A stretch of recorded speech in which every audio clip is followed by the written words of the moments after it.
السلام علیکم ناظرین، کیا آپ کو معلوم ہے کہ دنیا میں سب سے پہلے خانہ کعبہ کی جو تصویر لی گئی وہ ایک غیر مسلم یورپی جاسوس نے لی تھی؟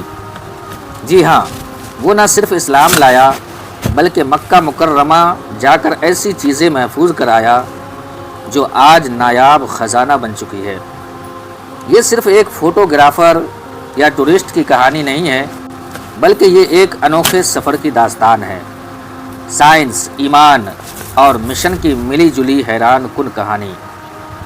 تو آئیے ہم آپ کو لے چلتے ہیں اس شخص کے حیرت انگیز سفر پر۔ ناظرین، یہ شخص تھا سنوک ہرگروفینیا۔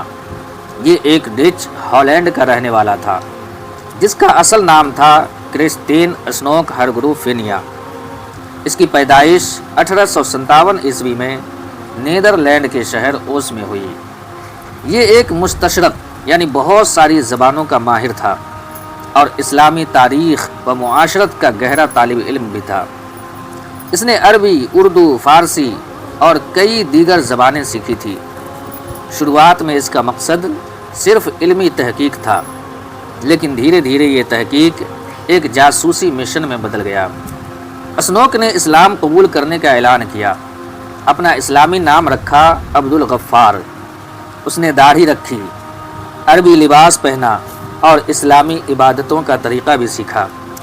پھر وہ 1884 عیسوی میں جدہ اور اس کے بعد مکہ پہنچ گیا۔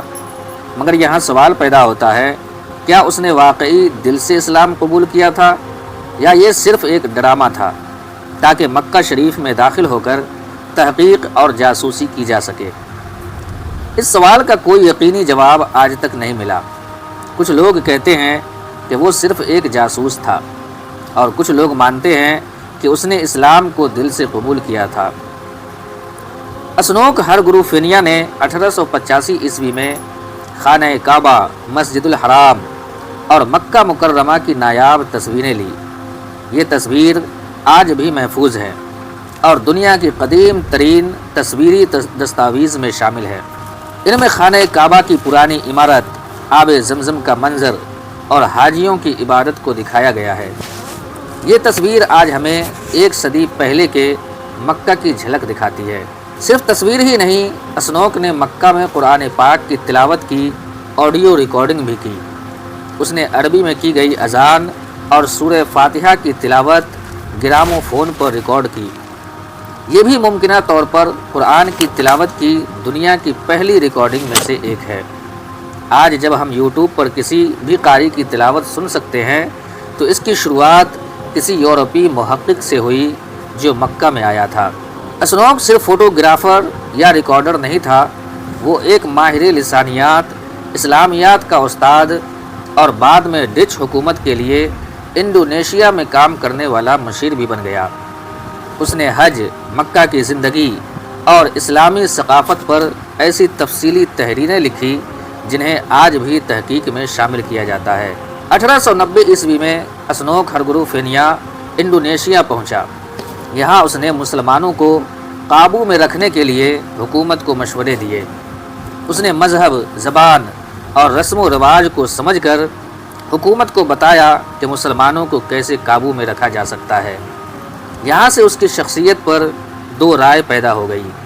ایک طرف وہ اسلام سے محبت کرنے والا عالم اور مکہ شریف کا زائر، اور دوسری طرف وہ حکومتی طاقتوں کا خفیہ مددگار۔ آج اسنوک کی لی ہوئی تصویریں اور ریکارڈنگز یورپی لائبریریوں، عجائب گھروں میں محفوظ ہیں۔ اسنوک ہرگروفینیا کی کہانی ہمیں بتاتی ہے کہ علم کی پیاس انسان کو کہاں سے کہاں پہنچا دیتی ہے۔